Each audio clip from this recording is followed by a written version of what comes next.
में अब ये देखिए दशहरा का जो पर्व है आज से कितने सैकड़ों हजारों वर्ष पूर्व और कितने मतलब एक और ही युग में, इस युग के पहले जो युग था उसके भी पहले जो युग था उस युग में भगवान राम ने अपने मर्यादा का एक हमें उदाहरण देते हुए और उस वीरता का एक उदाहरण देते हुए कि आपके सामने चाहे जितनी भी दुविधाएं हो, कठिनाइयां हो, हार नहीं माननी चाहिए। हमें एक अपने व्यक्तिगत जीवन में और आध्यात्मिक रूप से तो है ही एक हमें बहुत बड़ा एक ज्ञान और एक बहुत बड़ा हमें ये सीख भगवान राम ने हमें दी, क्योंकि युग बदल जाते हैं, परिस्थितियां बदल जाती है, लोग बदल जाते हैं, लेकिन जो स्थिति क्या है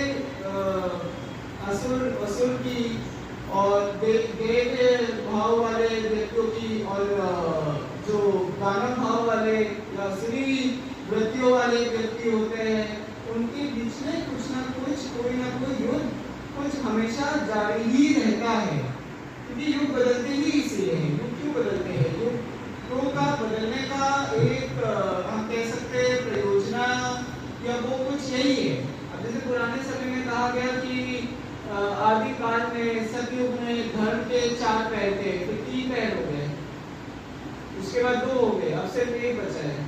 वो तो देखिए कहने की सब बातें होती है, क्योंकि क्या है अगर आप धर्म की ओर है, धर्म के पक्ष में है, हो सकता है आप अपने आप को उस भूमि में हो सकता है जिसकी आपको कठिनाई में है आप या जो भी आपके व्यक्तिगत जीवन में जो परेशानियां है अपने आप को कई बार जो है इतना शक्तिशाली या इतना शक्ति संपन्न ना समझ पाए या ना आपको लगे कि हमारे में उतना ऊर्जस्व है, उतनी ऊर्जा है कि हम रोज उठे और रोज इस जीवन की कठिनाइयों को झेल पाए, क्योंकि आसान नहीं होता है। कठिन जीवन की एक पहचान ये कि उसमें जो कठिनाई होती है, उसमें जो पीड़ा होती है, उसमें कई बार आप अपने आप को टूटा मानेंगे, कई बार अपने आप को टूटा पाएंगे।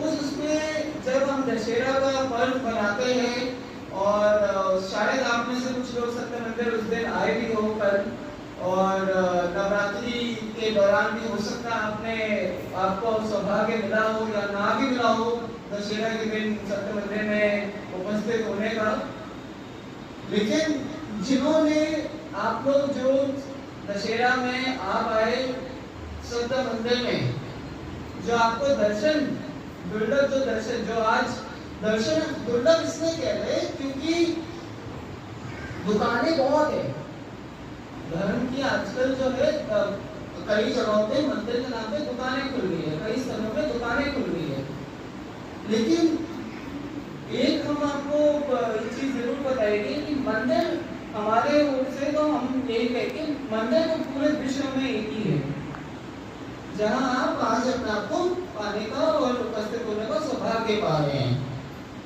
तो जब आप दशहरा में आपने दर्शन किया होगा भगवान का, तो उस समय जो आपको एक ओजस हो, उस समय जो आपको एक भले उसकी भावना आती है, भगवान के आशीर्वाद की एक जो दर्शन होता है, उसमें आप क्या अपने आप को पा सकते हैं, क्या जान सकते हैं कि कठिनाइयां अनेक हैं और कई बार आपको वो क्षितिज भी नहीं दिखाई देगा कि किस ओर आप जा रहे हैं। कठिनाइयां तो है, लेकिन कहाँ जा रहे हैं, जीवन किस ओर जा रहे हैं, जीवन आगे क्या होने वाला है। कई सारे ऐसी परिस्थितियां आती है कि आपको नहीं मालूम है कल क्या होगा, परसों क्या होगा, अपने निजी उसमें परिवार में किसी की तबीयत खराब है, ज़्यादा तबीयत खराब है या कुछ भी है, आर्थिक रूप से दिक्कतें हैं, परेशानियां हैं, लेकिन एक बात एक गारंटी जरूर रहती है हमेशा भगवान की कि चाहे जो हो जाए संसारिक रूप से उस समय आपको समझ में आए ना आए या उस समय इतना आपको स्पष्ट हो ना हो, लेकिन भगवान के अगर आप भगवान के समीप भगवान को समर्पित आप अपने आप को पाएंगे तो आपका भला ही होगा और भला ही होगा और कल्याण ही होगा। क्योंकि भगवान का जो रूप है, दर्शन है, कभी सुंदर और असुंदर भी होता है। भगवान का दर्शन असुंदर भी होता है कई रूपों में, हर रूप में हर ओर भगवान है, पूरी कृति में कण कण में भगवान है। तो इसका माइक नहीं तो नहीं चल रहा है, माइक ही उसका करना जारी नहीं है। इसमें जो है कि भगवान कण कण में है, उसमें अगर आप जो है भगवान को उस कण कण में पहचान पा रहे, नहीं पहचान पा रहे, या भगवान का दर्शन कर पा रहे, नहीं कर पा रहे, तो उसमें आपका अपनी एक भक्ति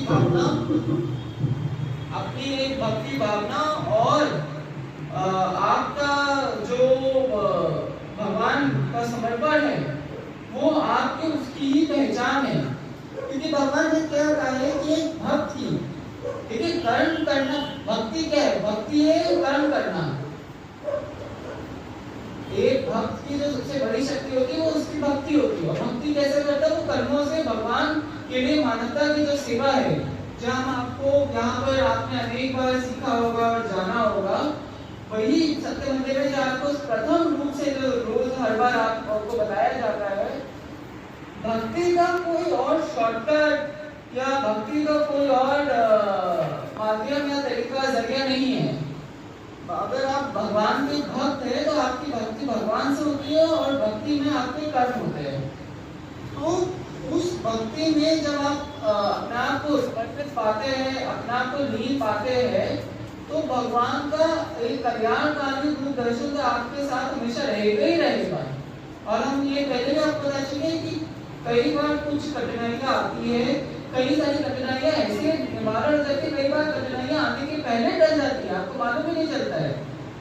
हम लोग तो ना कि भविष्य काल देख सकते हैं, आज हम ये बैठे बैठे कल क्या होगा किससे देखा है, कहते हैं ना, लेकिन भगवान तो सब जानते हैं, भगवान तो सर्वव्यापी है और सर्वशक्तिमान है।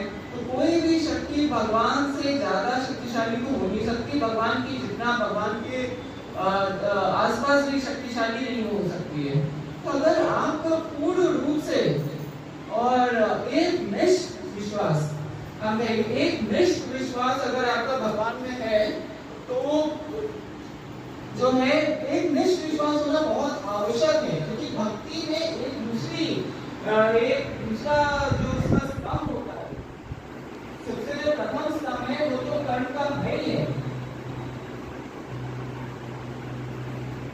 स्तंभ तो और भी है, स्तंभ ये भी है आपका भक्ति का कि आपका जो विश्वास है, क्या वो विश्वास एक निष्ठ विश्वास है, या आप अलग अलग जगहों पर जाकर एक जगह सिर्फ यहाँ पर ही आते हैं। क्योंकि भगवान ने हमें कर्म कांड और पाखंडों आडंबरों से क्या करा है, क्या कहा है? दूर रहने को कहा है ना। भगवान ने हमसे कर्म कांड करने को नहीं बोला है, आडंबर करने को नहीं बोला है। लेकिन जब हम अपने निजी जीवन में, व्यक्तिगत जीवन में कुछ कठिनाइयां पाते हैं, तो आपको कई लोग मालूम चलेंगे जो शॉर्टकट देंगे आपको। देखिए जब हम परीक्षा देते थे स्कूल में, कॉलेज में, तो उसको पास करने के दो तरीके थे, एक ईमानदारी से आप पास कर लीजिए, दूसरा चीटिंग करके पास कर लीजिए। लेकिन ये ऐसी कोई परीक्षा नहीं है, इसको एक ही पास करने का तरीका होता है। हाँ चीटिंग, लेकिन ये आपको कोई बताएगा नहीं कि चीटिंग करके ये परीक्षा पास नहीं कर सकते। चीटिंग का अभी क्या हुआ, अभी मेडिकल के एग्जाम का क्या स्कैम चल रहा है, क्या पैसा तो हम पास करा देंगे, वो लोग पास। तो ऐसे आपका पैसा लेकर शॉर्टकट देने वाले, चीटिंग करवाने वाले अनेक मिल जाएंगे, क्योंकि तो उनका तो धंधा ही यही है, दुकानें हैं और चीटिंग करा के उनको अपने पैसे से मिल जाते हैं, उनका व्यापार चल रहा है। लेकिन उसमें आप लोग फंस जाते हैं, आपका जो जीवन है वो नष्ट हो जाता है और भक्ति तो आपकी फिर अपूर्ण रह ही जाती है ना। और कुछ भी अपूर्ण अच्छा नहीं है, जो सबसे अटल रूप से पूर्ण है, संपूर्ण है, वो तो सिर्फ भगवान ही है। हम आप ये सृष्टि, दुनिया, इस सृष्टि में जो भी आप पाएंगे, लोगों को, भावनाओं को पाएंगे, उसमें कुछ अपूर्णता रह ही जाती है। असीम जो है वो सिर्फ धर्म है, सत्य धर्म, न्याय ही भगवान का जो दर्शन है वो सिर्फ वही असीम है। भगवान की कृपा असीम है, भगवान का कल्याणकारी रूप दर्शन असीम है, उसकी कोई सीमा ही नहीं है। क्या होता है, क्योंकि भगवान के दर्शन की, जैसा कि मैंने कहा, सत्य धर्म न्याय की कोई सीमाएं नहीं है, तो क्योंकि आपको वो सीमाएं दिखाई नहीं देती है तो आपको लगता है कि कहाँ है। निजी जीवन में, व्यक्तिगत जीवन में आपको सीमाएं नहीं मिलती है। क्या होती है, एक परिवार की सीमा होती है, ये मेरा परिवार है, ये परिवार नहीं है, ये अच्छा है, ये बुरा है, या इसके पास सीमाएं अनेक होती, सीमाएं बाधाएं होती है, इसके आर्थिक रूप से इसके पास ज्यादा है, मेरे पास कम है, तो ऐसे में सीमाएं अनेक होती है। लेकिन क्या होता है, हम उन सीमाओं में ही उलझ जाते हैं, उन सीमाओं को ही काटने और उनसे निकलने में सोचते हैं कि हाँ ये तो है इस जीवन में, सिर्फ ये सीमाएं तो है हमारे लिए। लेकिन भगवान का जो दर्शन है उन सीमाओं के बाहर है, उन सीमाओं से हम अपने आप को बांध लेते हैं, लेकिन भगवान का जो दर्शन है वो उन सीमाओं से बंधा हुआ नहीं है। एक सीमा जो हम अपने आप के ऊपर अपने ऊपर बांध लेते हैं वो समय की सीमा है। क्या समय की सीमा है कि कई बार आप सोचेंगे हाँ संडे को मैं 1 घंटे, रविवार को 1 घंटे में मंदिर का दर्शन करूंगा, बाकी तो काम है, जॉब है, कॉलेज है, आईएएस की तैयारी है, डीएम की तैयारी है, एसडीएम की तैयारी है, डॉक्टर की तैयारी है, लॉयर की तैयारी है। भगवान की कृपा के बिना किसी ने कुछ नहीं पाया है, किसी ने कुछ नहीं पाया है। ऊंचा से ऊंचा आदमी, शक्तिशाली से शक्तिशाली आदमी, कोशिश अनेकों ने करी है, फिर कोशिश। अभी दशहरा बना के, कल दशहरा था, क्या हुआ, रावण जो था महापंडित, ज्ञान की कोई कमी, और ऐसे महापंडित आपको बहुत घूमते हुए मिलेंगे आज के दिन। आज एक नहीं कई रावण घूम रहे हैं समाज में, 10-10 सिर वाला, और 10 सिर क्या थे, 10 सिर तो ठीक ही है, शारीरिक रूप से तो थे, लेकिन जैसा हमारा और हम सब सिर्फ शरीर तो नहीं है ना, सिर्फ शरीर बचेगा फिर तो आप जानते ही क्या होगा, जीवन ही नहीं बचेगा, है ना। सिर्फ शरीर नहीं है, आत्मा हम सबके अंदर है। तो उस 10 सिर वाले जो असुर को हम हर दशहरा में दहन करते हैं, वो सिर्फ उन 10 सिरों तक सीमित नहीं था। वो 10 सिर क्या थे, लोभ, मोह, माया, ये सब जो वृत्तियां है, वो 10 जो वृत्तियां है, इसका एक तरीके से कह सकते हैं रावण जो सबसे सबसे ज्यादा आसानी से दिखने वाले रूप है। लेकिन सिर्फ रावण में वो वृत्तियां नहीं, उन वृत्तियों को, जब उन वृत्तियों की सीमाएं वो नहीं, कोई आप नहीं कर पाते, तब आप अपने आप को असुर समझ सकते हैं। ये जो वृत्तियां, हम अपूर्ण है, इंसान अपूर्ण है, हमारे शरीर की भी एक सीमा होती है, एक सीमा के बाद हमें त्यागना होता है। उसमें क्या सीमा, वो हमारी आत्मा है। लेकिन जब हम उस सीमा और असीमा के बीच में अंतर नहीं कर पाते हैं, रावण है, कोई असुर है, कंस क्यों ना हो, जन्माष्टमी हमने अभी हाल ही में बनाई, वो एक असुर बहुत सारी चीजें बनाता है, लेकिन एक चीज जो अवश्य उसको असुर बनाता है, वो असीमा और सीमा के बीच में अंतर नहीं कर पाता है। क्या उचित है, क्या अनुचित है, क्या सही है, क्या गलत है। ये वृत्तियां हम सबके अंदर है, जो रावण के अंदर वृत्तियां थी वो हम सबके अंदर है, लेकिन एक भक्त उसको सीमित तो करता ही है और उनको अपने वश में करता है। लेकिन जो वृत्तियां होती है ना, ये तो आप उनको अपने वश में कर लेंगे या वो आपको अपने वश में कर लेगी, दो ही होते हैं, इसमें कोई तीसरा रास्ता नहीं है कि कहीं मध्य रास्ता, मध्यम मार्ग मिल जाएगा आपको इसमें। या तो आप उनको वश में कर लीजिए वृत्तियों को, या सीमा ये प्रज्ञा आपको अपने वश में कर लेगी।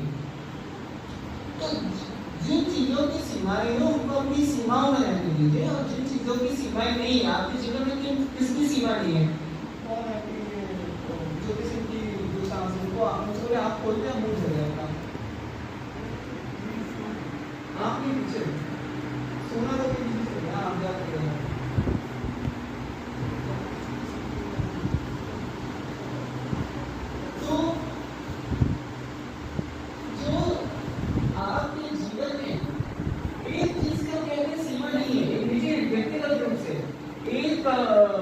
अगर हम आपको व्यक्तिगत संसारिक जीवन में वो भी समय की सीमा नहीं है। क्यों नहीं है? क्योंकि समय का अंत हमने आपने किसी ने नहीं देखा है। समय का अंत तो तब होगा जब प्रलय आ जाएगा, उस समय के ऊपर एक भगवान है, तो वो तो हमें असीम समय मिला, उसमें से कितना हम उसमें इस्तेमाल कर पाते, कितना यूज कर पाते, वो हम पर निर्भर करता है। लेकिन क्योंकि हम उस समय को ठीक से नहीं इस्तेमाल कर पाते, नहीं उपयोग में ला पाते उस समय को, तो हमें समय की सीमाएं दिखाई देना शुरू हो जाती है। करने वाले ने बहुत कुछ करते हैं, ऐसा नहीं है कि हर जो आदमी कोचिंग सेंटर जाता है वही आईएएस कर लेगा, या वही मेडिकल कर लेगा, वही लॉयर बन जाएगा, या कुछ भी वही बन जाएगा। अनेकों कहानियां, कौन सी कोई तो पिछले साल पिक्चर भी आई थी, एक कोई आई थी आईएएस तैयारी की, कई सारी पिक्चर भी आप लोग देखते हैं इधर उधर, हमें मालूम है। तो अगर देखिए हर चीज का ना एक आपके पास चयन करने का एक अवसर होता है, पिक्चर ही देखना क्यों ना हो। तो उसमें हमने देखा कि कई सारे, और अखबारों में जब भी आईएएस का रिजल्ट आता है, आप देखते हैं कि कोई सब्जी वाले का बेटा बना है आईएएस, तो क्या है कि आपको जो पद मर्यादा या जो भी आपको चाहिए, जब आप उसको उसके लायक होंगे तभी वो आपके पास आएगा। और भगवान की कृपा के बिना नहीं आता है, कुछ भी नहीं आता है, गारंटी है। भगवान की कृपा जिसके पास नहीं, वो क्या है, हमारे जीवन ही भगवान की कृपा है ना। तो समय तो असीम है, उसमें हम कितनी सीमाएं बना लेते हैं कि 1 घंटे ये करेंगे, 3 घंटे क्या करेंगे। अभी जो घड़ी है, घड़ी भगवान ने कितना बनाई है, घड़ी हमने अपने पहचान के लिए बनाई है कि भैया अभी 7 बज रहा है, अभी 6 बज रहा है, सुबह 4 बजे ऑफिस जाना है, शाम को 5 बजे ऑफिस से वापस आ जाना है, शाम को 6 बजे बच्चों को खाना देना है, 8 बजे बच्चों को सुला देना है। ये भगवान की एक घड़ी बताती है हमें। तो वो घड़ी में जितनी सीमाएं, जितना काम है, हमें व्यवस्थित रखना, हमें ऑन टाइम रखना, उतनी ही सीमा तक उसको बांधिए, उस घड़ी को अपने आप को नहीं बांधने दीजिए। मान लीजिए वो घड़ी एक वृत्ति है, अगर आप बार बार पे उस घड़ी को देखेंगे तो वो घड़ी आपको समय नहीं बता रही है, वो घड़ी आपको आपकी सीमा बता रही है कि नहीं 1 घंटा है, 1 घंटे के ज्यादा तो कुछ हो ही नहीं सकता हमसे। लेकिन अब क्या होता है, जैसे जो आईएएस की तैयारी कर रहे थे, डॉक्टरी की तैयारी करते थे, वो पढ़ाई करते थे, बार बार समय नहीं देखा करते हैं, रात दिन जैसे तैसे खाना खाते उसी समय पढ़ते हुए, उस समय कोई समय की सीमा नहीं होती है। अगर आपको आईएएस की तैयारी करवानी है, किसी भी कोई तैयारी करवानी है, एमबीए करना है, चलो बड़े बड़े शब्द बोले, एमबीए कराना है, बीबीए कराना है, कुछ भी कराना है, बीएड कराना है, एमएड कराना है, 12th पास कराना है, 11th पास कराना है, 12th पास कराना है, कुछ भी पास कराना है, अगर जिंदगी में फेलियर रह जाना तो अलग बात है, कुछ भी पास करना है तो अपनी सीमाओं को आपको तोड़ना होगा। उन सीमाओं को जो आपको बोलती नहीं, तो तुम नहीं कर सकते हो, नहीं तुम्हारे पास समय नहीं है, उन सीमाओं को अपने निजी जीवन में भी आप तोड़िए। बाकी समाज की सीमाएं तो रहती है, और इसमें आपको नई बात पता नहीं, जैसा हम जानते हैं, हर जो समाज ने सीमा ऐसी बांधी हुई है जो भगवान ने नहीं बताई है, चाहे वो धर्म की हो, चाहे वो कास्ट की हो, जाति की हो, या उसको तोड़ के भगवान के समर्पित हो जाना है। लेकिन एक सीमा समाज जो आपके ऊपर फिर भी आपको वो समाज ऐसे डालते हैं कि आपको नहीं मालूम चलता है। वो समाज आपको छोटे से या आपके आसपास के लोग, परिवार के लोग, ऑफिस के लोग, दोस्त बंधु लोग ऐसे वो आपके ऊपर सीमा डालते हैं, आप उतने अच्छे से उसको खुद ढक जाते हैं, आपको खुद नहीं मालूम चलती है। फिर वो दोस्त बंधु रहे ना रहे, आप खुद अपने को सीमा में बांध लेते हैं। वो सीमा है समय की। समय असीम है। समय अगर जब आप निकालेंगे ना, जैसे अगर आपको किसी चीज में अगर रुचि है, किसी चीज को आपने अगर ठान लिया, तो वो आपको उस समय घड़ी नहीं देखनी पड़ेगी, नहीं मालूम चलेगा कभी सुबह 8 बज रहा है या शाम को 8 बज रहा है। और ऐसा होता है, आप किसी भी मेडिकल या लॉयर या आईएएस या बीएड एमएड जो करते हैं उनसे पूछेगा कैसे आपने पास करा, उन्होंने ये नहीं बोलेंगे कि हमें सुबह 1 घंटे बस कर लेता था, फिर खाना खाता था, फिर जॉब करता था, फिर बच्चों को खाना देता था, फिर बाहर जाता था, फिर दोस्तों के साथ घूमता था। ऐसे मैंने पास करा। परिश्रम का भी कोई सब्स्टिट्यूट या कोई शॉर्टकट नहीं है। कठिनाइयां अगर हर व्यक्ति के जीवन में आती है, लेकिन एक सफल व्यक्ति, अब हम सिर्फ भक्ति तो है, देखिए भक्त तो आप सबको बनना है, लेकिन हम उन शब्द बता रहे हैं जो आपको शायद व्यक्तिगत जीवन में समझ आए। एक सफल और असफल जीवन के बीच में यही अंतर होता है कि वो जो है अपनी सीमाओं को विस्तार देता है। कुछ सीमाएं जो है, शरीर की सीमाएं है, आर्थिक रूप से सीमाएं है, उसको अपने आप को रोकने नहीं देता है। अगर आप व्यक्तिगत जीवन में उन सीमाओं से बंध रहे हैं और अपने आप को रोकने दे रहे हैं, अध्यात्म तो सबसे ऊपर होता है। और दूसरा हम ये भी बताना चाहेंगे कि अध्यात्म, आपके जीवन में जो अध्यात्म है उसकी भी कोई सीमाएं नहीं है कि सुबह 15 मिनट अध्यात्म माने सुबह 15 मिनट पूजा करना, शाम को जो भी 10 मिनट जो भी आप लोग या कोई लोग करते हैं या वगैरह वगैरह, या 9 दिन अध्यात्म को लोग 9 दिन में बांध देते हैं या 1 दिन में बांध देते हैं या किसी व्रत में बांध देते हैं।